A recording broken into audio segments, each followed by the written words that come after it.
So you guys doing well today? Everyone's good? Ready to go? I'm great. Looking forward. You got your pants on, Dan? Half on. It's a new strategy. Half on. I like that style. Now you can like half confuse us when you stand up. Technically not illegal. Technically not. I also noticed that you got a new hairstyle today. You have the part kind of like. Yeah. This is really just whatever it does, and I just kind of I need a haircut is really what it comes down to. Yeah, looks good. It's good. Brendan's looking sharp with his plaid shirt going on. He thinks he's living in Portland, Oregon right now. Nice. Yeah. Do you have like a latte next to you and like maybe like a craft beer to the right of you? Yeah, for next time. I'll have to do that for next time.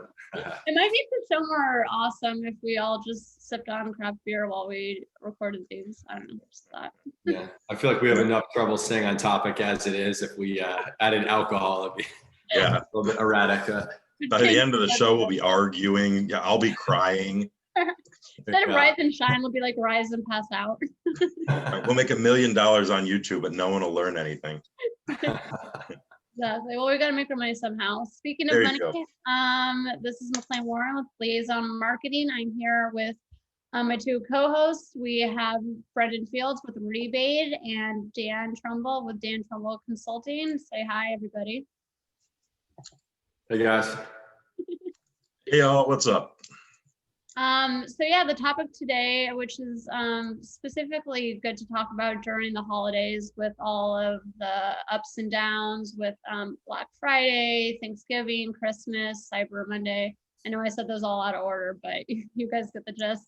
There's a lot of price differentiations going to happen in the next few months. Or actually, I guess we're already almost close to December, so really just this month and a little bit into January. So we thought we would talk about pricing structure and strategy, and I'm going to actually kick this off to Brendan. I'll let you kind of talk about, you wrote an article recently about this, correct?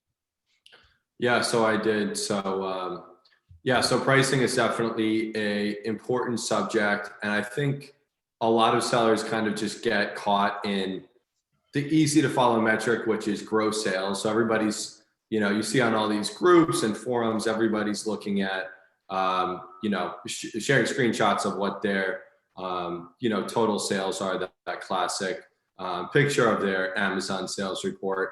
And, that tells, I was going to say half the story, but in some cases, I think even less than half the story because, just like any business, you need to be selling your product at a price that is viable to generate a profit and maintain a viable business in the long term. So so that's kind of the basis for why it's so important. Now, when you say that, are you referring to Amazon specifically, or brick and mortar, Walmart, any of those, whether it's e-commerce or brick and mortar in general? You think that is the case? Yeah, so I think it's the case regardless of what business you have or where you sell. I think that's just kind of a fundamental of business, and I think a lot of sellers need to recognize that they're not just a seller, but it's your business, and if you want to, have your business generate earnings and take a salary from your business, you do need to generate a profit.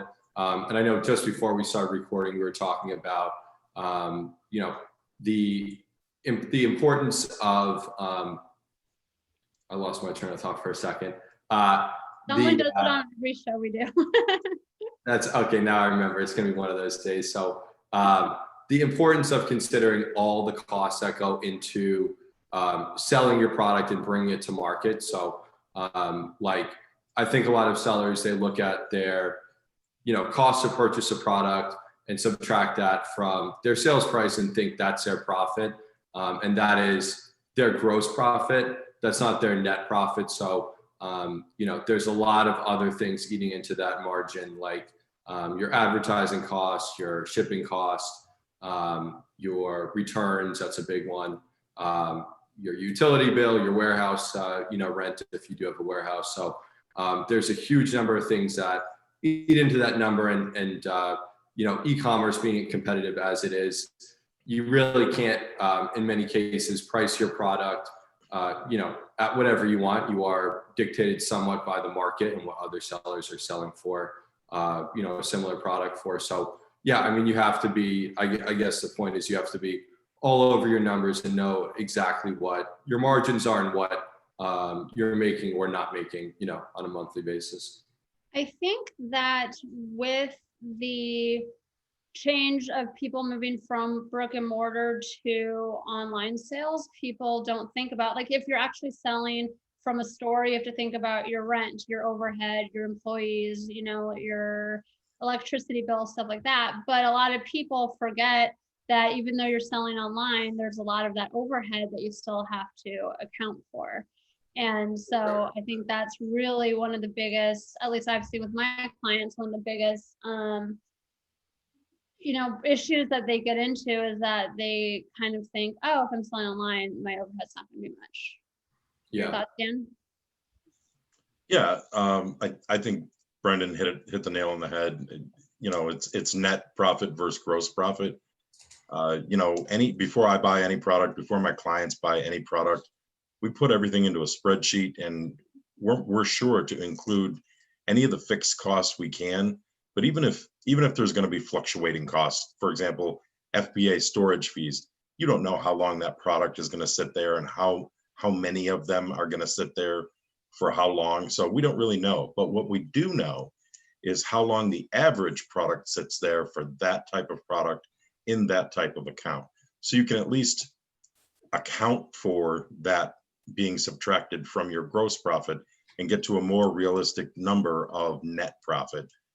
Obviously, the less you spend, the more profit. The money you don't have to spend, you get to keep, is really what it comes down to. So, or you can put it towards something more valuable to right. add value to your product.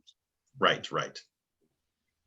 So for people watching that may not know the difference between net profit and gross profit, why don't one of you explain that?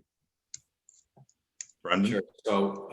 So your gross profit is just your direct cost. So you take your revenue, you subtract the cost of goods sold, which is the cost of the item you're selling. There's a few different ways I've seen it done, but I think usually it's like landed cost. So it's your cost, including the shipping to get your product, into the US and sold. And then everything else beneath that, without going too much into accounting, would be like your general administrative expense and advertising costs and everything that goes towards supporting your business to operate and to actually, have a foundation to sell the product itself. So. And then beneath that is the net profit. That's what you're left with or not left with, depending on, what your costs are. And then actually, McLean, just to build off a point you mentioned or started talking about before, I remember when I started selling online, a lot of people said, well, it's a great thing to sell online because you don't have all this overhead. You don't have rent, you don't have utilities, you don't have all these costs. But there's also, you have a lot more competition. So like if you go to a brick and mortar store, you see the price of a product, you have a sense maybe generally if it's a good price, but you're not seeing that direct competition. So, on Amazon, you could see 100 products that are fairly similar within seconds. And so for that reason, there's a huge amount of pressure on your top line, revenue because of that easy comparison shopping. So it's kind of a double-edged sword. You have a lower overhead cost, but much higher competition, much easier comparison shopping for shoppers. So. And one thing you mentioned before we started recording was adding value to your product so that you can actually increase the overall price of your product so that your margins are a bit larger. Do you want to speak on that a little bit more? Yeah, so the idea behind that is value pricing. So like I guess the best example of value pricing is, say you created a software and it saved a company $2 million a year. You could sell your software for $1 million a year, and it would be effectively free to the company you sold it to. Mm-hmm. That's, I guess a software example, but I guess as far as products sold on Amazon, is if you can develop something that has some proprietary feature, some attribute that really differentiates it. And I see differentiation used kind of loosely on Amazon. People say, well, my product is a slightly different color. That's not what I'm talking about. I'm talking about something that, it's actual real value. So like the classic would be something that's patented, or, a trademark on a name that's known as being trustworthy. Like I always think with like supplements, I would be skeptical, and that's not a knock on supplement sellers, but to take a supplement from a small seller, because I know that they don't have the infrastructure to do quality control that like a big company does. So that wouldn't be on the patent side, that would be on the trademark side. If they have a trademark brand name that's known as being trustworthy, but in whatever case, bringing something, having some value that allows you to price your product higher than others and still generate sales is important. It's hard to get to, but that should be, I think, every seller's goal, because it's hard to have a long-term profitable business without that. And let's expound on that a little bit more. With regards to getting customers to want to actually pay more, that is, like you said, it's kind of a juxtaposition, because on Amazon or Walmart or eBay or any place that you're selling on, you do have that direct competition. And a lot of the time, people's response is just to either match the competitive prices or go even lower, because they think that people just want to pay lower prices, which is true in a lot of cases.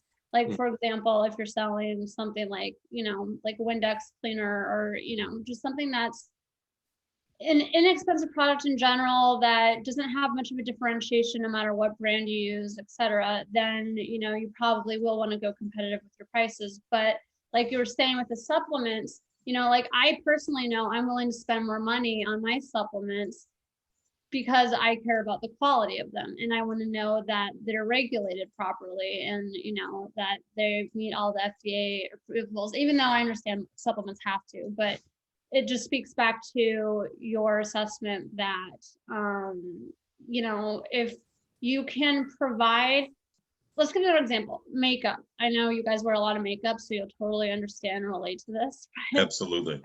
There's women out there, I'm not one of them, but there's women that are willing to spend a lot of money on makeup. And there's a large range of types of makeup out there in terms of quality.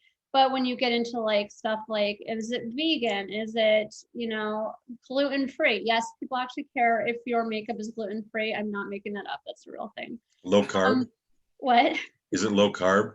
It is, yes. So you can eat your makeup too if you want. It's really the moral of this entire video, is that if you want to eat your makeup, spend a lot of money on it, because then you're less likely to get sick. Right. Yeah, don't forget detoxing. That's my wife's buzzword. It's worth 3 times to 4 times more if it's detoxing stuff. Nice. Exactly. Yeah. So Dan, I want to circle back to what you were talking about with your spreadsheets and how you do that, because at the end of the day, we can sit and talk about value or quantity versus quality, which is really what we're talking about in this instance. But at the end of the day, I think people really want to understand the techniques and mechanisms of doing that actual accounting and looking at the books and saying, and like we were saying before, I keep going back to before we start recording, because we talk for at least 15 minutes before anyone else gets to see this. But just going into working, I brought this up is in terms of working backwards instead of forward. So Dan, if you can, expand on that a little bit, that'd be great. Yeah, sure. So anytime I'm reviewing a product, it has to pass a certain set of criteria, basic product physical criteria. We won't go into that now, but then it gets plugged into the spreadsheet. And part of that criteria is the math. Can we make money with this product? If you can't, then it's a no, sell something else. So every single expense that you can think of needs to have a line item. And then there just needs to be a sum total at the bottom. And, if that sum total doesn't meet your goals, then that product's simply not a good fit. I wanted to circle back around, we were talking about differentiators, a little tip, I guess, trick or whatever that some of my clients have used and I have used is when you're scouring the competitive landscape to see if you want to buy and sell a certain product or type of product. Of course, you're going to be looking at what the competitors are doing. You're going to be looking at their reviews. How many do they have? Are they dominating the market or this keyword? Also look at their negative reviews. And if you notice a pattern in those negative reviews, that might be an opportunity for you to really build value through a simple differentiation. Like Brendan said, it's not going to be a slightly different shade of purple or pink, but it might be something where it's a more ergonomic handle, or it's made of silicone instead of latex. If you notice some sort of negative pattern of those product reviews of your potential competitors, that's a great opportunity to differentiate that can be impactful and have perceived value for potential buyers. Right. And then you can increase the price of your product because absolutely is right. Yeah. Until somebody copies you. Which, yeah, they most definitely will. Yeah.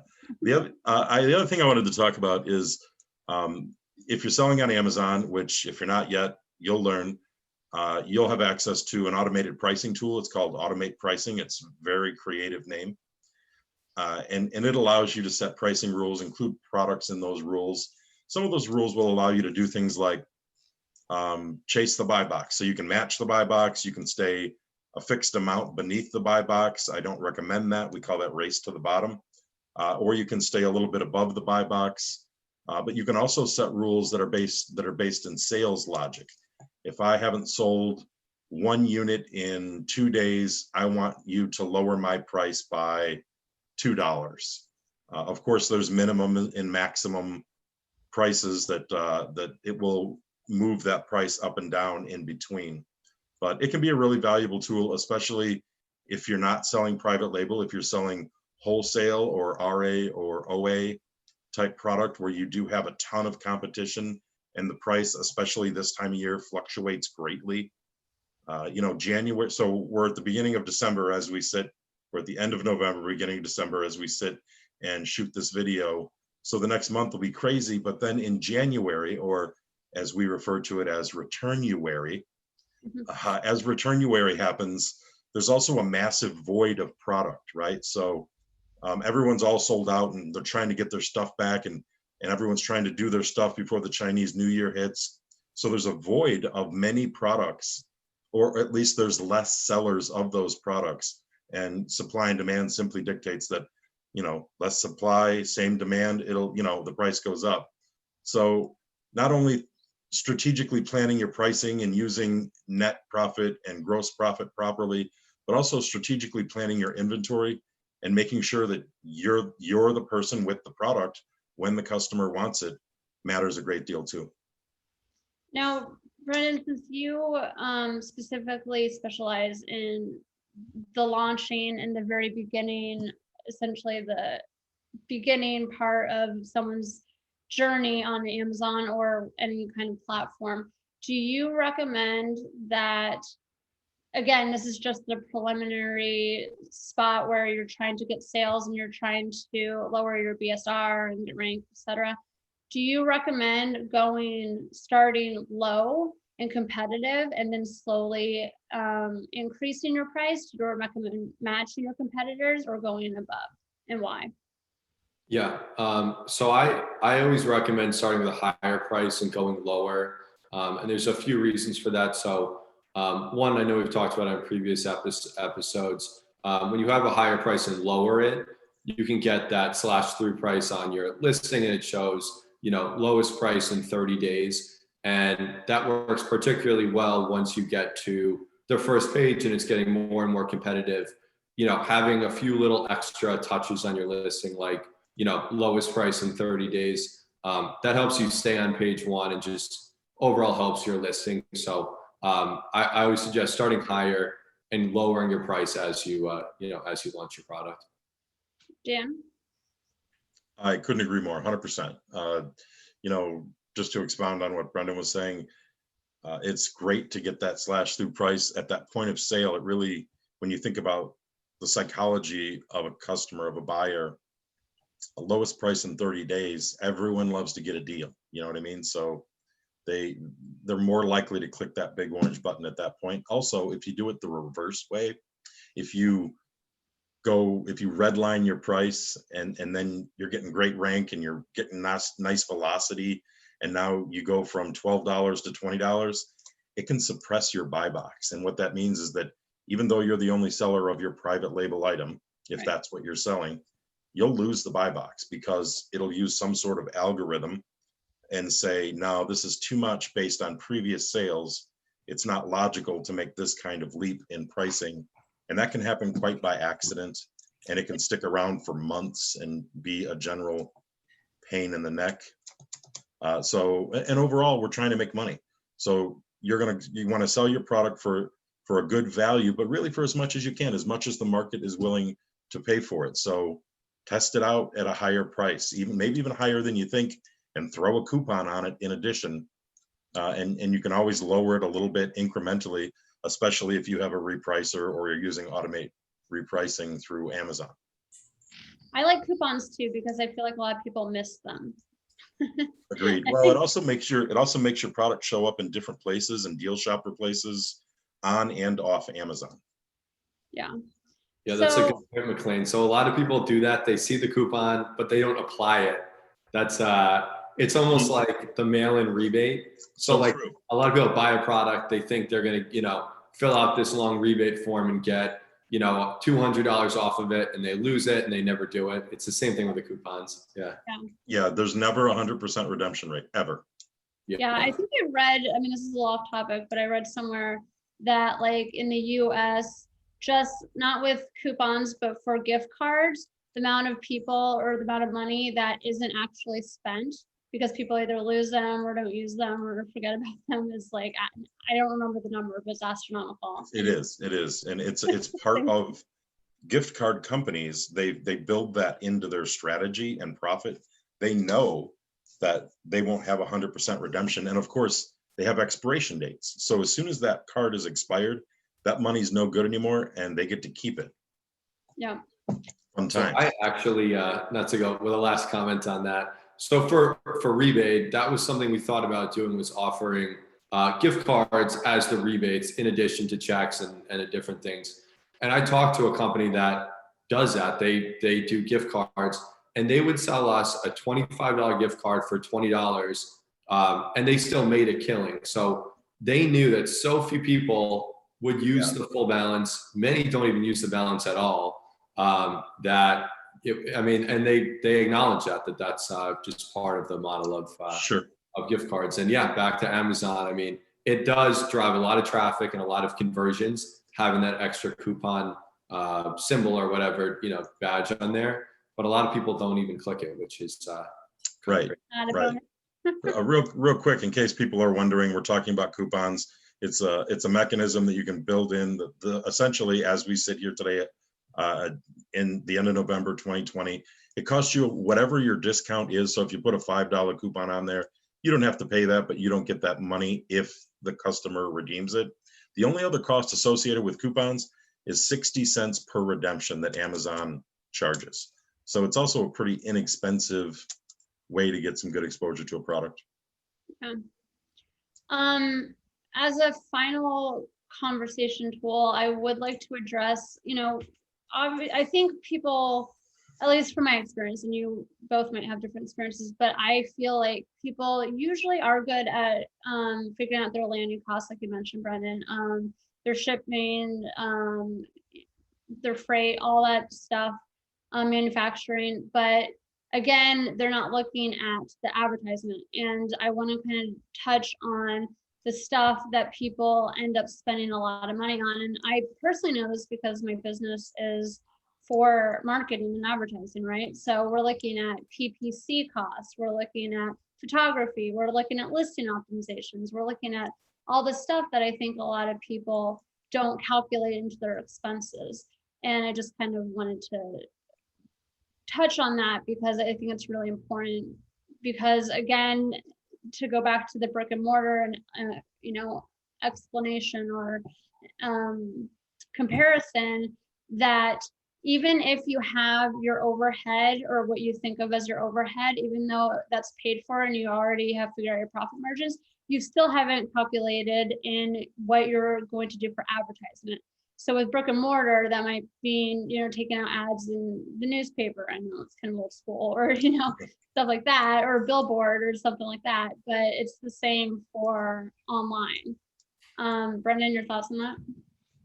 Yeah, so I think that all goes under kind of a broader concept of like operational efficiency, which is in addition to, having a product that has a lot of value, you can also get a long-term advantage by just operating more efficiently, and that, would be efficient advertising management, efficient shipping. So you're getting, good costs on shipping your products, especially if you establish a presence in the West Coast, if you're shipping from Asia, or, continue with like warehousing, rather than get your own warehouse, use a deliver type service where you're just paying for what you use. That way, if you have a slow time of year where you have less inventory, you're not paying for a big open space, big empty warehouse. So like all those sort of things, again, those are kind of your general administrative and advertising expenses. If you're efficient there, you can actually outcompete your competitors, because you can sell your product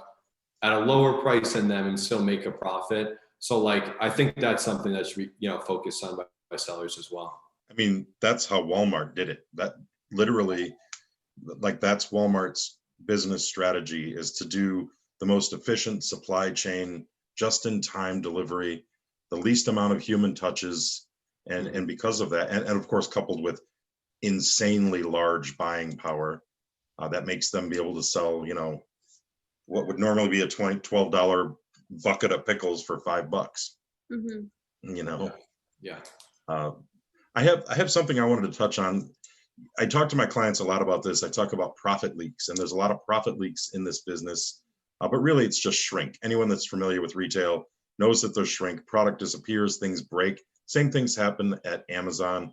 One of the big profit leaks that I look for with a client is items that were damaged or lost while checking shipments in, or while transferring goods around the country. Amazon says they reimburse you for that automatically. You should double check. Yeah. And then the last part is storage fees. Lots of people think about the storage fees.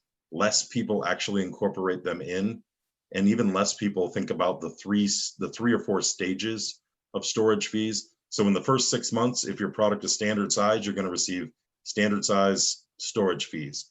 If your product ages out to 181 days or older, you're going to get long-term storage fees. If it's October, November, or December, you're going to receive holiday storage fees. And the difference of that can be like 400% more. And then you'd think I'd be done, but nope, there's another kind of storage fees. And that one is if your IPI is below 500 and you have some sort of storage limit on your account, and that happens while you have those products in there, the products that are over that storage amount will get blasted with storage fees. And of course, all of this, if you haven't planned for it, is unexpected. It's a profit leak, and it severely negatively impacts your profitability. Yeah, that's a big one. Storage is huge. Storage kills profit. And especially this time of year, like I wouldn't say negligible cost, but it's pretty low. And then all of a sudden it's like, what is it? November is the first month, or December? October. Yeah. Oh, it's October now. October. Yeah. They changed it 2 years ago. All of a sudden your balance is down $5,000. Yeah. In storage. It's crazy. It's totally crazy. It is. Yep. So I guess the moral of the story is make sure that you pay close attention to those storage fees, because at the end of the day, yeah, you might find a great manufacturer that makes your product at a really good cost, but once you factor in all of your landing costs and your storage fees and the stuff that Amazon takes out from their end, and then again, going back to the advertisement, if you hire an agency to do your PPC, you have to pay them to do your PPC, as well as your daily budget. How much money do you want to spend a day on that? It's just a lot of stuff. And this isn't to scare anyone off or say, oh, you shouldn't, sell online. It's just to say, really think about all of those costs, because they will get you in the end if you're not intentional. Yeah, I think the bottom line is the bottom line. This is a business, and if it's not treated as so, if you treat it like a hobby, it's going to act like a hobby. But you need to treat it like a business. You have to have line item expenses, and you have to be constantly monitoring profit leaks. And that's just how business works. Yeah. Any final words from you, Mr. Fields? No, just to build on what Dan said. That was like a big breakthrough for me, is when I finally learned just the basics of accounting. I was able to create my own financial statements each month, because I was very sensitive to that. If I had a month where I was down a little bit, I would go deeper into it and see, was that driven by a certain product that, I had to cut the cost on, or the sales price, or, just be super on top of that. And it's so boring. It sucks. It's hard to learn accounting. But once you do, it totally changes everything. And you can actually be, agile and make changes to, make sure you're actually making money, which at the end of the day, everybody talks about ranking and reviews and pictures and whatever. It's all about making money. It's a business, right? So, that's, I guess, my final word on it. Yeah, Brendan, I agree with you. If someone wants to invest, I don't know, a couple $100 or whatever it costs, it doesn't really matter, and take an accounting 101 class online, that pays dividends quick. Yeah. Yep. Awesome. Well, thanks guys for joining me per usual. I love seeing your awesome faces every week. Yeah, let everyone plug their businesses real fast, starting with Dan. Sure. DanTrumbleConsulting.com. I've been an Amazon seller since 2008, been in e-commerce since 1998. I help Amazon sellers from conception, even if they don't even have a seller account, we can start there, all the way up to, we're currently doing 50,000 a month and we want to do 100,000. I offer things like PPC management, product sourcing, and complete Amazon account management. And he can help you make a spreadsheet. I can help you make a spreadsheet. That's true.